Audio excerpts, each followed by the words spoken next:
Less than 30 minutes, sir. I say, all right, and I'm sitting in a seat that's right in the back between these two handsome human beings. And you know, they always give the best pilots, Air Force One and Marine One, the helicopters, which is good. One thing you know, you got great pilots. These are the best. And so he said, no problem, sir. We'll be landing in a little while. And then 10 minutes go by, 15 minutes. I haven't seen one light. There's nothing. And I'm getting a little nervous. You know, do you ever see? I'm trying to act cool as a cucumber. And it's, if you know anything about planes, you have the computer. I call it the computer voice. It's the most beautiful voice. If I had that voice, I would have been president 20 years earlier. But the most beautiful voice, so professional. 1,000. That means you're 1,000 feet over the ground. Now, I haven't seen a light. I haven't seen anything. It's just dead. There's not anything. That means we're like really low. We have this massive plane. We're just right off the ground.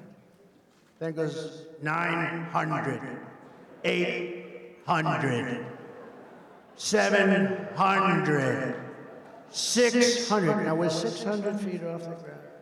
We're flying in. The plane is dark with the exception of a tiny little light that they've got on their dashboard underneath everything and totally concealed. There's not a light anywhere. I've never seen anything. It was like dark. 500. I say to the captain, are we okay, Captain? Everything fine? Yes, sir. No problem. We'll be on the ground. Just a few minutes, sir. I say, what ground? So, 400, 300, 200. Captain, are we okay? Yes, sir. We'll be landing momentarily, sir. 100.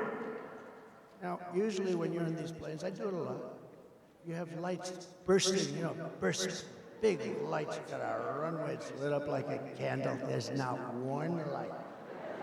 There's not even a little, what they call a pigeon light. That's a tiny little. 100. And I want to ask him again, but I want to show some bravery. Because I thought we were going down for the count. And then all of a sudden, and it's genius. There is no light. And then all of a sudden, 100. And then bing, beautiful landing like nothing to it. Sir, it was an honor to be with you today, sir. Thank you, Captain. Does anybody have a towel? I'm saying, does anybody have a towel? I need a towel.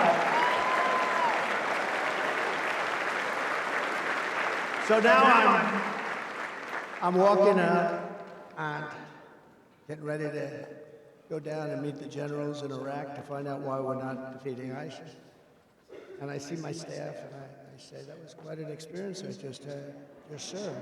Great landing. They said, yeah, well, and I said, let me ask you a question. Is the President of the United States allowed to give himself the Congressional Medal of Honor for bravery? Because I did a very brave thing. I was so brave.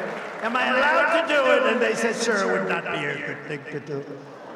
Now, here's the problem with that story. The fake news media will lead tomorrow. Donald Trump wanted to give himself the Congressional Medal. It's true. When I imitate Biden, who can't find the stairs ever. You know, you have so many stairs, and you got one there, you got ramps, you got everything. Here, you only have 2 or 3 stairs. Sometimes you have 6, 7 stairs. The craziest thing, what a waste of money. My father would say, what the hell are they doing? All you need is 1 stair. But for Biden, you need many. But when I imitate him with the stairs, because he never can find his way. If you ever see Secret Service runs up and grabs him and, helps him off the stage. This is what we have negotiating nuclear weapons. So he finishes his speech, and do you ever notice? He always finishes it. The speeches last about, would you say, average 2, 3 minutes? They're very quick and not good. But the press gives him good marks. I remember when he made such a bad State of the Union speech. Everything was stumbling, mumbling. He didn't know what the hell he was doing. And I said, I'm going to watch CNN, MSDNC to find out what they say, because that was one of the worst speeches. They said, not since FDR has there been a speech so magnificently delivered. I'm telling you, I've never, ever forgotten it. Not since FDR. I said, it's impossible. They're fake. They're terrible. But you know what? When he goes, and he always points, he goes like this. Thank you. Where am I? Thank you. And then he goes, and he points. You ever notice? And it's always he ends up going in the opposite direction ultimately. But he goes, and then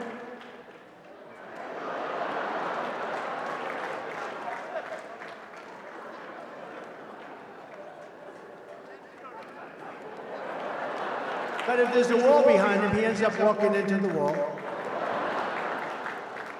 And then one of these incredible guys from Secret Service, all these beautiful guys, they run up stage. Look at these guys, like central casting.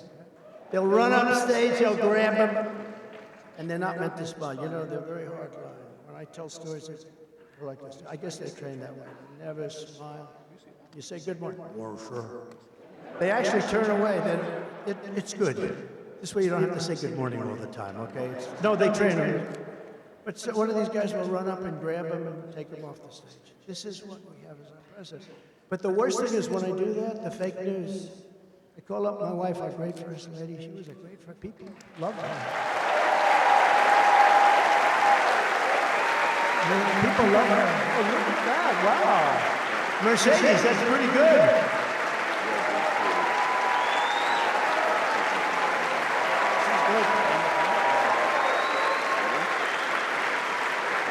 And she loves our country, and she loves the people. When I give these big rallies, we give rallies, they say, we love our First Lady. They have signs, we love her. They always show a high heel, you know. We love our First Lady. But I call up our First Lady, I say, so baby, how good was that? She goes, you were okay.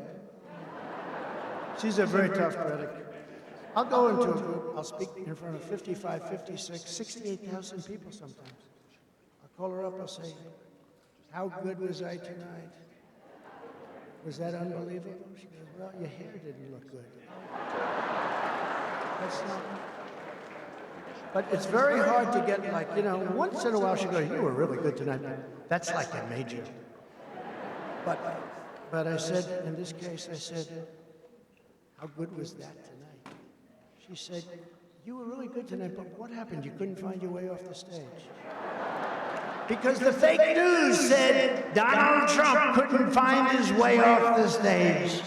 I said, wow. Or when I interject a name, like I go, our president, Barack Hussein Obama. Rush Limbaugh, remember? He would always, right, said, Rush would go, Barack Hussein. You couldn't hear Barack or Obama, but the name Hussein, he'd be screaming. I don't know exactly what he meant by that, I think he did. But he'd go, Barack Hussein. So I'd go, Barack Hussein Obama, our president has done this, this. Now, I meant that because there are those people that say he's running our country, because Joe is not strong on aptitude. So there are those, we don't know that that's true.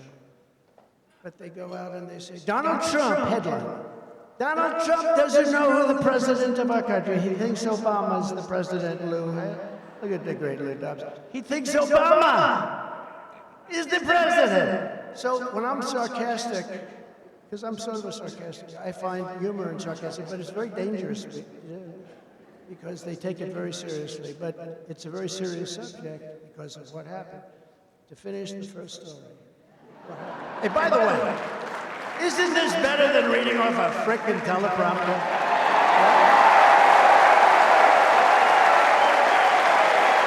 Right? Anybody can do that except for Biden. Anybody can read off a teleprompter except for Biden. He can't do that either. He can't do that either. He asks questions. News conference. Hey, when I'm in a news conference, people with these maniacs, these lunatics are screaming at me. They're just screaming like crazy. And, you know, you take them, and I love it. You know, it's like a mental challenge. Horrible people. But they're screaming, and you're answering, and you're getting them. And then sometimes I get in trouble because they say you were too tough, you were too nasty, too this, the people don't like that. I understand that too. But he asks a question that's, Bob from NBC. Mr. President, sir, we just wanted to know, are you feeling well and was everything good? And did you have ice cream today? Then he picks up the paper and he reads the answer. Yes, it was vanilla. No, but they ask him questions and they give him an answer. That never happened to me, right?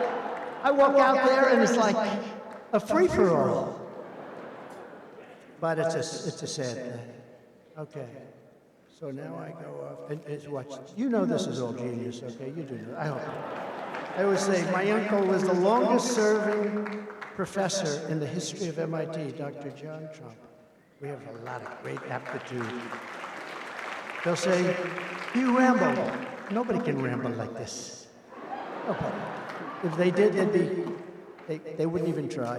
You know what? They go step by step, and they would never get off that sucker. They go step by step.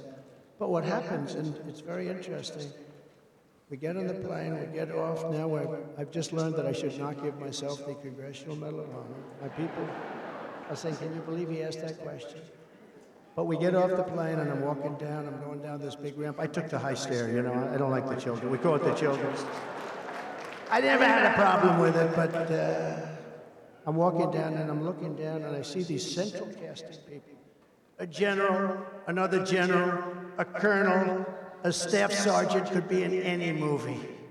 These guys are just like perfect. They're like perfect individuals. If I were casting a movie on the military, I would pick these guys. There's nobody you could hire in Hollywood that looks like this. So I walked down, and this is where I met General Raisin Cain. And what's your name?